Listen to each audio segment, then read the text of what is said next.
പ്രിയപ്പെട്ട ജ്ഞാനായ സമുദായ അംഗങ്ങളെ, ജ്ഞാനായ കത്തോലിക്ക വിഭാഗത്തിനെതിരായി കേരള ഹൈക്കോടതിയിൽ നിന്നും കഴിഞ്ഞ ദിവസങ്ങളിലെ ഒരു വിധിയുണ്ടായി. ആ വിധി വന്നതിന് ശേഷം ഇത് ജ്ഞാനായ സമുദായത്തെ നമ്മളെ ബാധിക്കുമോ എന്ന ആശങ്കയോടുകൂടി സമുദായത്തിലെ പല സമുദായ അംഗങ്ങളും ഫോണിൽ കൂടെയും അല്ലാതെയും എന്നോട് ചോദിക്കുകയുണ്ടായി. ആയതിൻ്റെ അടിസ്ഥാനത്തിൽ ജ്ഞാനായ സമുദായത്തിന്, ജ്ഞാനായ സുറിയാനി സമുദായത്തിന് ഇത് ബാധിക്കുമോ ഇല്ലയോ എന്ന് ഒന്ന് വിശകലനം ചെയ്യുന്നതിന് വേണ്ടി ആണ് ഈ വീഡിയോ ചെയ്യുന്നത്. നമുക്കറിയാം, ജ്ഞാനായ സമുദായത്തിൻ്റെ നിലനിൽപ്പെന്ന് പറയുന്നത് അതിൻ്റെ എൻഡോഗമിയാണ്, സ്വവംശ വിവാഹനിഷ്ഠ. ഇപ്പോൾ ഹൈക്കോടതി പറഞ്ഞിരിക്കുന്നത് സ്വവംശ വിവാഹനിഷ്ഠ കോട്ടയം അതിരൂപതയിൽ നിൽക്കുന്ന സമുദായ അംഗങ്ങൾക്ക് അത് ബാധകമല്ല.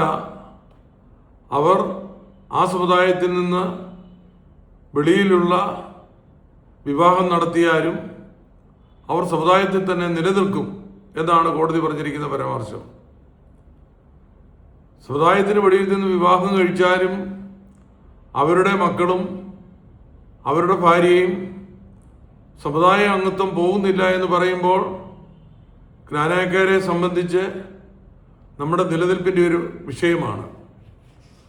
അതുപോലെ തന്നെ രണ്ടാമത് പറഞ്ഞിരിക്കുന്നത് ഭരണഘടനാപരമായി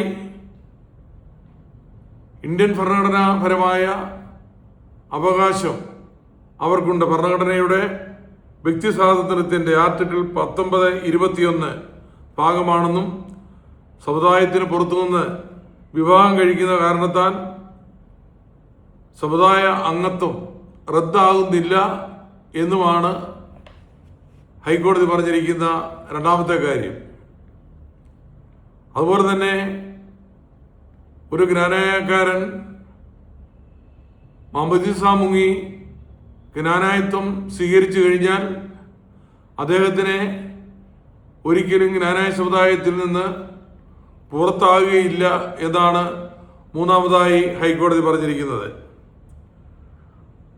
അതുപോലെ തന്നെ ബൈലോയുടെ 2008 കൊണ്ടുവന്ന ബൈലോയിലെ എക്സിക്യൂട്ടീവ് B1 വിവേചനപരമായ വ്യവസ്ഥകൾ നിലനിൽക്കുന്നില്ലെന്നും ജനനം വഴി ലഭിക്കുന്ന സമുദായ അംഗത്വം ഇത്തരം നിയമങ്ങളിലൂടെ ഇല്ലാതാക്കാൻ കഴിയില്ലെന്നും കോടതി വ്യക്തമാക്കി. അതുപോലെ തന്നെ ഈ വിധിയുടെ അന്തിമ തീരുമാനം കോട്ടയം അതിരൂപത അംഗങ്ങൾ സമുദായത്തിന് പുറത്തുള്ള ഇതര വിഭാഗക്കാരെ വിവാഹം കഴിച്ചാലും അവരെ സമുദായത്തിൽ നിന്ന് പുറത്താക്കുവാനോ അംഗത്വം നഷ്ടപ്പെടുകയില്ല എന്നുമാണ് കോടതി വിശദമായി പറഞ്ഞിരിക്കുന്നത്. അതിൻ്റെ പ്രസക്ത ഭാഗങ്ങൾ മാത്രമാണ് ഞാനിവിടെ ഉദ്ബോധിപ്പിച്ചത്. പ്രിയപ്പെട്ടവരെ, ഹൈക്കോടതി വിധി നമ്മളെ എങ്ങനെ ബാധിക്കും അതാണ് നമ്മൾ നോക്കേണ്ടത്. നമുക്കറിയാം, ജ്ഞാനായ സമുദായത്തിലെ നമുക്കൊരു ഭരണഘടനയുണ്ട്. പിതാക്കന്മാർ 1882 മുതൽ നടന്നു വരുന്ന ഭരണഘടന സുപ്രീം കോടതി അംഗീകരിച്ച ഭരണഘടനയാണ്. 2003 ഭരണഘടനയാണ് നമുക്കിപ്പോൾ നിലവിലുള്ളത്. ആ ഭരണഘടന സുപ്രീം കോടതി അംഗീകരിച്ച ഭരണഘടനയാണ്. എന്നാൽ അതിനകത്ത് വിവാഹനിഷ്ഠയെക്കുറിച്ചും ഇടവകയിലെ പൊതുയോഗ അംഗത്വത്തെക്കുറിച്ചും പറയുന്ന ക്ലോസ് 26-ാമത്തെ ക്ലോസിൽ, ഭരണഘടനയുടെ 26-ാമത്തെ ക്ലോസിൽ പറയുന്നുണ്ട്. അതുപോലെ തന്നെ 49(b)യിലും പറയുന്നുണ്ട്.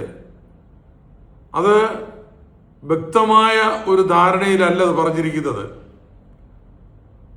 അത് നമുക്ക് കുറച്ചുകൂടി വ്യക്തമായി ക്ലാരിറ്റിയോടുകൂടി കൊണ്ടുവരേണ്ടതായ കാര്യമുണ്ട്.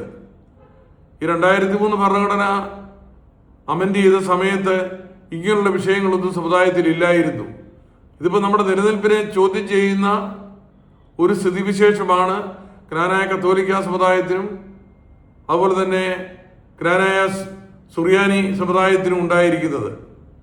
അപ്പോൾ ആ ഭരണഘടനയിൽ എഴുതിയിരിക്കുന്ന ഈ 2 ക്ലോസുകൾ നമുക്ക് ആ ക്ലോസുകൾ എന്ന് പറയുമ്പോൾ അതിന് വ്യക്തത കുറവാണ്.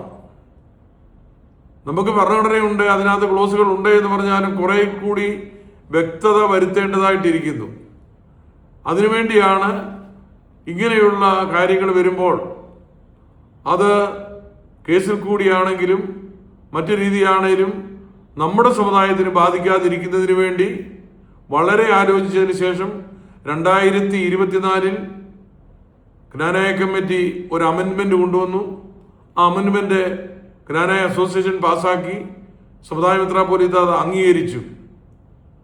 ആ അമെൻമെന്റ് അതിനകത്ത് കൃത്യമായിട്ട് പറയുന്നുണ്ട്, ക്നാനായക്കാർ എന്നാൽ ക്നാനായ മാതാപിതാക്കളിൽ നിന്നും മാത്രം ജനിച്ച് ക്നാനായ തനിമയും സ്വവംശ വിഭാഗനിഷ്ഠയും ക്നാനായ സമുദായ ഭരണഘടനയും അംഗീകരിച്ച് അതിൻ പ്രകാരം ജീവിക്കുന്ന വ്യക്തികൾ മാത്രമാകുന്നു. ഇത് അഡ്വക്കേറ്റ്സുമായിട്ട് ആലോചിച്ചതിന് ശേഷം ചേർത്ത ഒരു ക്ലോസ് ആണ്. അത് വളരെ വ്യക്തമാണ് ക്നാനായക്കാർ ആരാണെന്നുള്ളത്. എന്നാൽ പഴയ ഭരണഘടനയിൽ അത്ര ക്ലാരിറ്റിയോടുകൂടിയുള്ള ഒരു ക്ലോസ് ഇല്ല. അത് പാസ്സാക്കി സമുദായ മെത്രാപ്പൊലീത്ത അപ്രൂവ് ചെയ്തെങ്കിലും നമുക്കറിയാം ക്നാനായ സമുദായത്തിന്റെ സഹായ മെത്രാച്ചന്മാരായ മോർ ഗ്രിഗോറിയോസ് തിരുമേനിയും മോർ ഈവാനിയോസ് തിരുമേനിയും അത് കോട്ടയം കോടതിയിലെ മുനിസിപ്പൽ കോടതിയിലെ OS നമ്പർ 204/2024 എന്ന കേസിൽ അത് സ്റ്റേ വാങ്ങിയിരിക്കുകയാണ്. അതിപ്പോൾ നിലവിൽ അത് കോടതിയുടെ സ്റ്റേ ഉള്ളതുകൊണ്ട് പ്രാബല്യത്തിലാക്കുവാൻ നമുക്ക് സാധിക്കുന്നില്ല. തീർച്ചയായിട്ടും അത് കോടതിയുടെ സ്റ്റേ അഴിയുകയോ അല്ലെങ്കിൽ കേസ് പിൻവലിക്കുകയോ ചെയ്താൽ ക്നാനായ സമുദായത്തിനൊന്നും സംഭവിക്കുകയില്ല. ഏത് കോടതിയിൽ പോയാലും സുശക്തമായ ഭരണഘടനയാണ് നമ്മുടേത്. അപ്പോൾ നമ്മളിപ്പോൾ ചെയ്യേണ്ടത് ഒന്നുകിൽ ക്നാനായ സമുദായത്തിൻ്റെ അസോസിയേഷൻ പാസ്സാക്കിയ ക്ലോസ് വളരെ പ്രധാനമുള്ള ക്ലോസാണ്. ആ ക്ലോസ് നമുക്ക് കോടതി വഴി ആ സ്റ്റേ അഴിച്ചെടുക്കണം. അല്ല എങ്കിൽ കൊടുത്തവർ സമുദായത്തെ സ്നേഹിക്കുന്നവരാണെങ്കിൽ അത് പിൻവലിക്കണം. ഇത് ക്നാനായ സമുദായത്തിൻ്റെ നിലനിൽപ്പിനെ ചോദ്യം ചെയ്യുന്ന ഈ അവസരത്തിൽ ക്നാനായ കത്തോലിക്ക വിഭാഗത്തിനുണ്ടായ ബുദ്ധിമുട്ടുകൾ നമ്മൾക്കുണ്ടാകാതെ ഇരിക്കണമെങ്കിൽ സുശക്തമായ ഭരണഘടന വേണം. ഭരണഘടനയിൽ സുശക്തമാണ്, എന്നാൽ ആ ക്ലോസ് അടിയന്തരമായി നമ്മുടെ ഭരണഘടനയിൽ ചേർക്കേണ്ടതായിട്ടുണ്ട്. അത് ചേർത്ത് വന്നാൽ ക്നാനായ സമുദായത്തെ സംബന്ധിച്ച് യാതൊരു പ്രതികൂലമായ വിധികളും ഉണ്ടാകുകയില്ല, ഒരു പരിഭ്രമത്തിൻ്റെയും കാര്യവുമില്ല.